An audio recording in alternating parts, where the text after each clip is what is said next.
Salam, bugünkü dərsimiz zərfin mənaca növləridir. Zərfin mənaca 4 növü var. Tərz hərəkət zərfləri, zaman zərfləri, yer zərfləri və miqdar zərfləri. Bunu yaxşı yadda saxlayın. Bilin ki, zərfin səbəb və məqsəd kimi bir növü yoxdur.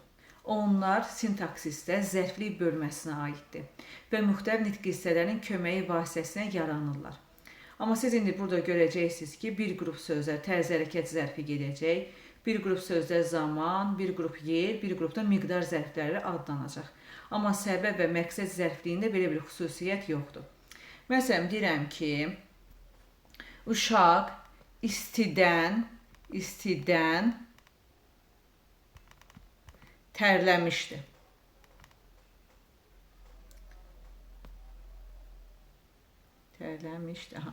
Deməli, burada gördüyünüz kimi istidən sözü səbəb zərfliyinə aiddir. Amma bizim belə bir zərfimiz yoxdur. Bu sintaksis bölməsinə aiddir və ismin köməyi ilə səbəb zərfliyi yaranmışdır. Məsələn, çörək almaq üçün mağazaya getdi. Burada da məqsəd zərfliyi var, bir məqsədi var, gələcəklə bağlıdır, hələ reallaşdırmayıb. Bunları biz sintaksis bölməsində öyrənəcəyik. Sadəcə yadda saxlayın ki, zərfin 4 məna növü var, zərfliyin isə 6 məna növü olacaq. Bunlardan biri nitq hissəsinə aiddir, morfologiya bölməsinə keçirilir, məsələn, zərfi göstəririk.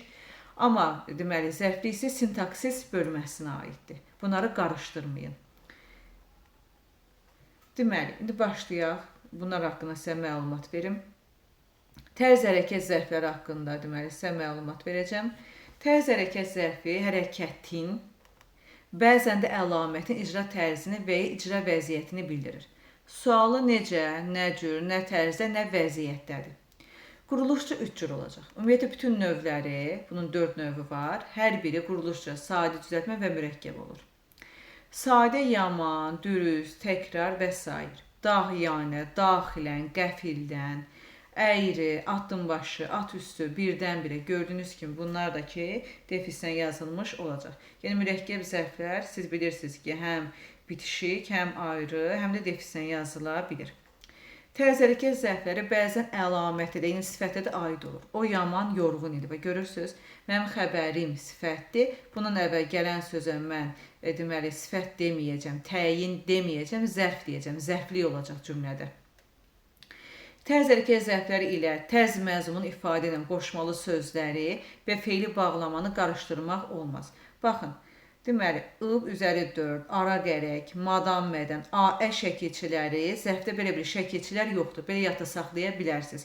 Bu şəkilçiləri görəndə bilin ki, bunlar feili bağlamaya aiddir, feil bölməsinə aiddir. Feili bağlama, indi inşallah bundan sonraki dərsləri izah edəcəm. Feili bağlama daha çox zərfə aid olur. Deməli, cümlədə zərflik vəzifəsinə çıxış edir. Yəni, tərz məzmununu bildirə bilər, zaman məzmununu bildirmiş ola bilər və s. Bu şəkilçiləri görəndə bilin ki, bunlar zərfə aid deyil. Çünki zərfin belə bir şəkilçiləri yoxdur. Baxın, dərslərini oxuyub yatdı. Necə, nə cür yatdı, nə vəziyyəti yatdı, dərslərini oxuyaraq. Bizə baxaraq aşağı düşdü. Necə, nə cür aşağı düşdü? Bizə baxaraq. O bunlara baxa-baxa izah edirdi. O bunlara baxaraq izah edir və görürsünüz, ara gərəklə ə-ni əvəzləmək olur. Yəni, bunlar feili bağlamaya aid olan şəkilçidir. Zərfdə belə bir şəkilçi yoxdur. Bu şəkildə fərqləndirə bilərsiniz. Sonra zaman zərfləri haqqında məlumat verim. Zaman zərfləri hərəkətin və hadisənin zamanı bildirir. Nə vaxt, nə zaman, haçan suallarına birinə cavab verir. Bu da quruluşda 3 cür olacaq. Sadə, düzəltmə və mürəkkəb. Sadə bildir, inişir, sırağa gün, hələ, yenə və s. Gündə, onda, hərdən, hələlik, çoxdan, yazda, qışda, bu da düzəltmədir. Ara sıra defislə, ara bir bitişik yazılır, testdə görəcəksiniz. Axşam tərəfi, günbəgün və s. bunlar zaman zərfidir. Bir də onu qeyd edeyim ki, əvvəl, sonra, qabaq, bayağı necə fərqləndirmək olar? Bu haqda birazdan danışacağım sizə, məlumat verəcəm. Zaman zərfləri bəzən ismə aid şəkilçi qəbul etsə də, ismin xüsusiyyətlərini daşımır, yəni isimləşmirlər. Nə tərz hərəkət zərfi isimləşir, nə də ki zaman zərfi. Qabaqlar bura soyuq olardı. Nə zaman? Bax, görürsünüz, öz sualını qorudu. Burada mən bilirəm ki, bu isimləşməyib. İsimləşsəydi ismin sualına cavab verərdi. Axşamlar hava tez qaralır. Nə zaman? Axşamlar. Zərfin sualıdır. İsimləşmə getməyib. Sonra feili bağlamanın şəkilçiləri də zaman zərflərinə qarışdırılır. Amma burada andı, əndi, arkən, ərkən deyə zərfin şəkilçisi yoxdur. Buna görə də birinci feili bağlamaya aiddir. Feili bağlama zərfin xüsusiyyətlərini daşıyır. Bu haqda yenə də qeyd edirəm, zərf bölməsində geniş şəkildə məlumat verəcəm. Məsələn, evə gələrkən onu gördüm. Nə zaman onu gördüm? Evə gələrkən. Burada hətta tərkib yaradıb. Məktubu göndərəndə andı, əndi şəkilçisi. Məktubu göndərəndə, nə bilim, onu gördüm deyə. Nə zaman onu gördüm? Məktubu göndərəndə andı, əndi şəkilçisidir. Cümlədə istifadə edəndə, deməli, bu da tərkib yaratmış olacaq. Yəni, yadda saxlayın ki, andı, əndə, arkən, ərkən deyə zərfin bir şəkilçisi yoxdur. Buna görə də bilin ki, bu feili bağlamanın şəkilçisidir və zərfin xüsusiyyətlərini daşıyıb. Çünki feili bağlama zərfin xüsusiyyətlərini daşımış olur. Sonra tez və tez-tez haqqında sizə məlumat verim. Bu yeri gələndə tərz hərəkət zərfi, yeri gələndə də zaman zərfi olacaq. Baxın, əgər cəld və sürətli mənasını bildirsə, tərz hərəkət zərfi olacaq.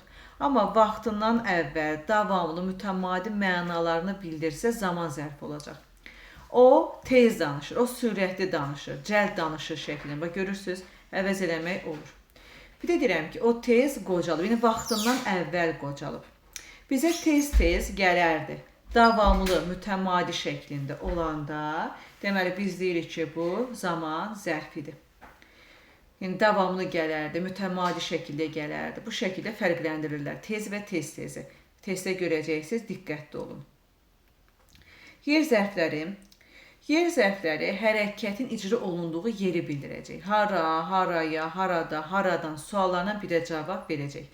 Birinə cavab verəcək. Deməli, burada haranın sualı yoxdur. Haranın sualı olmur. Yadda saxlayın ki, haranın sualı yer zərflərinə aid deyil. Bu da quruluşca sadə düzəltmə və mürəkkəb olur. İrəli, geri, yuxarı, bəri və s. aralıqda, ortalıqda, lıq və plus da şəkilsi vasitəsilə düzəlmişdir. Ora, bura, sağa, sola və s.dəki mürəkkəbdir. Yer zərflərlə məkan mənalı isimləri qarışdırmayın. Baxın, deməli, məkan mənalı isimlərdə bir əşya məzmunu olur, konkret bir məkan olur. Məsələn, kənd deyəndə təsəvvürünüzə canlandıra bilirsiniz. Və şəhər, rayon. Amma ora, bura, sağa, sola deyəndə təsəvvürünüzə bir məkan, əşya canlanmış olmur. Məsələn, birisi deyir ki, bura gəl. Amma dəqiq bilmirsiniz, bir konkret məkan yoxdur. Yəni, hara getməlisiniz? Haqqda heç bir məlumatınız olmur. Amma məsələn, onu ora çağırdılar deyəndə konkret məzmun yoxdur. Onu məktəbə çağırdılar deyəndə artıq konkret məzmun var. Konkret məkan ifadə etmiş olur. Bu zaman deməli olacaq isim. Konkret məzmun ifadə eləyəndə. Artıq siz bilirsiniz ki, dəqiq hara getmək lazımdır. Bu şəkildə fərqləndirəcəksiniz. Bir də onu qeyd edeyim ki, ora və bura həm cümlədə mübtəda ola bilir, həm də yer zərfi, zərfliyi ola bilir. Bunlar necə fərqləndirmək olar uşaqlar? Deməli, əgər yer zərfidirsə, onun üzərinə AE yönlük al şəkilsini əlavə edə bilərsiniz. Deyirəm ki, bura gəl. Baxın, buraya gəl demək olar. Görürsünüzmü? Buraya gəl. Suallar onsuz da mübtəda da, yer zərfliyi olanda da haradır. Fərqləndirməyin bir dənə yolu var ki, yönlük alın haraya sualını vermək və yaxud yönlük alın AE şəkilsini artırmaqdır. Deyirəm ki, bura bizimdir. Buraya bizimdir demək olmur. Buraya bizimdir demək olmadığına görə mən bilirəm ki, burada deməli mübtəda olub, amma buradasa yer zərfliyidir. Çünki buraya gəl demək olur, amma buraya bizimdir demək olmur. Bu şəkildə fərqləndirəcəksiniz. Bir də ki, digərləri isimləşməsə belə, sifətləşməsə belə, yer zərfi rahatlıqla isimləşə də bilir, sifətləşə də bilir. Məsələn, deyək ki, yuxarı mərtəbə yaxşıdır. Hansı mərtəbə yuxarı? Gördüyünüz kimi təyin oldu, sifətin sualına cavab verdi. Bir deyirəm ki, yuxarılar bu işə razı deyildi. Kim bu işə razı deyildi? Yuxarılar. Burada da isimləşdi, mübtəda oldu. Yuxarı və aşağıda daha çox bu sözlərdə isimləşmə və sifətləşmə görəcəksiniz. təyin, mübtəda və tamamlıq ola biləcəklər. Bunu yaxşı yadda saxlayın. Digərlərində bu xüsusiyyət yoxdur. Sonra deməli, buradan bu qədər. Deməli, digərinə baxaq. Miqdar zərfləri haqqında sizə məlumat verim. Miqdar zərfləri hərəkətin, əlamətin miqdarını bildirmiş olacaqlar. Nə qədər, nə dərəcədə suallarından birinə cavab verir. Bunlar da quruluşca sadə, düzəltmə və mürəkkəb olur. Sadə xeyli, az, çox, düzəltmə tamamilə, dəfələrlə və s. Mürəkkəb də az, çox, az, bir qədər, 1-ə 5, dönə-dönə, qat-qat şəklindədir. Miqdar zərfləri əlamətə də aid olur. Hava xeyli istidir və görürsünüz, bizim xəbərimiz sifət oldu. Ondan əvvəlki sözə biz nə dedik? Zərf dedik. Ümumiyyətlə, xeylidən sonra sifət gəlirsə, artıq o zərf olacaq. Yadda saxlayın bunu. Biz buna say deməyəcəyik. Sonra qat-qat sözü haqqında deyimsə, qat-qat sözü tərz hərəkət zərfi də ola bilir, miqdar zərfi də olur. Əgər bu lay-lay, çin-çin, təbəqə, qatlar, laylar mənasında olursa tərz hərəkət zərfi olacaq. Amma bu dəfələrlə, bir neçə dəfə mənasında olarsa miqdar zərfi olacaq. Ot tayası qat-qat yığılıb, yəni lay-lay yığılıb, təbəqə formasında. Burada tərz olacaq. Bir də deyirəm ki, sənin dediyin qat-qat, yəni dəfələrlə yaxşıdır. Burada miqdar zərfi olacaq. Diqqətli olun. Bir də bir şey yadda saxlayın ki, bir neçə, ondan sonra bir sıra və bir çox yalnız say olur. Bunlar zərf olmayacaq. Testdə görəcəksiniz. İstəyəcəklər sizdən. Bunları əzbərləyin. Yaxşı yadda saxlayın. Sonra zərflərin digər nitq hissələrindən fərqləndirilməsi. İsim və zərf. Baxın, bu sözlər ortaqlıdır. Gecə, gündüz, günorta, axşam, səhər, hətta sabah. Bu sözlər deməli ortaqlı sözlər olacaq. Bunları necə fərqləndirmək olar? Əgər kim, nə, hara sualına cavab verirsə isimdir. Amma nə vaxt, nə zaman, haçan sualına cavab verirsə zaman zərfi olacaq. Deyirəm ki, səhər qar yağırdı. Nə zaman? Gündə bizə gəlirdi. Nə vaxt bizə gəlir? Yəni mütəmadiən, hər gün mənasında bizə gəlirdi. Burada görürsünüz bir davamlılıq var, zaman zərfidir. Amma burada deyirəm ki, səhər açıldı. Nə? Görürsünüz, ismin sualına cavab verdi. Gecə gündüzdən uzundur. Nə? Nədən uzundur? Görürsünüz, ismin sualına cavab verdi. Yəni bu şəkildə fərqləndirəcəksiniz. Diqqətli olun, testlərdə görəcəksiniz. Sonra sifət və zərf kimi istifadə edilən sözlər var ki, bunları da ayırmaq çox rahatdır. Bunlardan sonra isim gələndə sifət olacaq. Zərfə, hərəkətə aid olandasa zərf olmuş olacaq.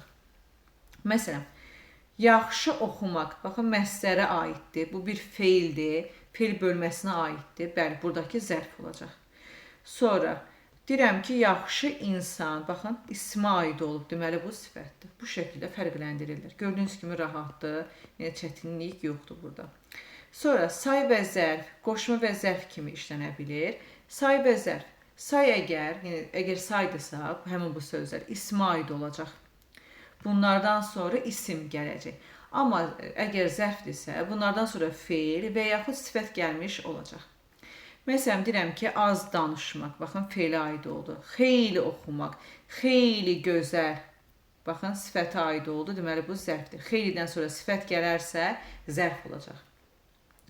Məsələn, say olsa deyirik ki, xeyli adam. Bax, görürsünüz, ismə aid oldu. Mən buradan bilirəm ki, artıq bu nədir?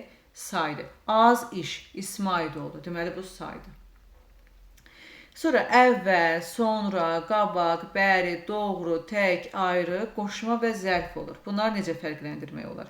Qoşma daha çox çıxışıq hallı sözlərdən asılı olur. Yəni, onlardan sonra gəlir. Məsələn, deyirəm ki, ondan sonra, məndən qabaq, dünəndən bəri şəklində.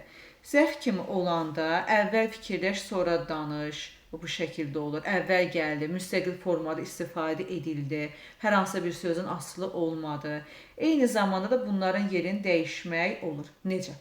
Əgər zərf olarsa, əvvəl, sonranı yerini dəyişmək mümkündür. Qapıdan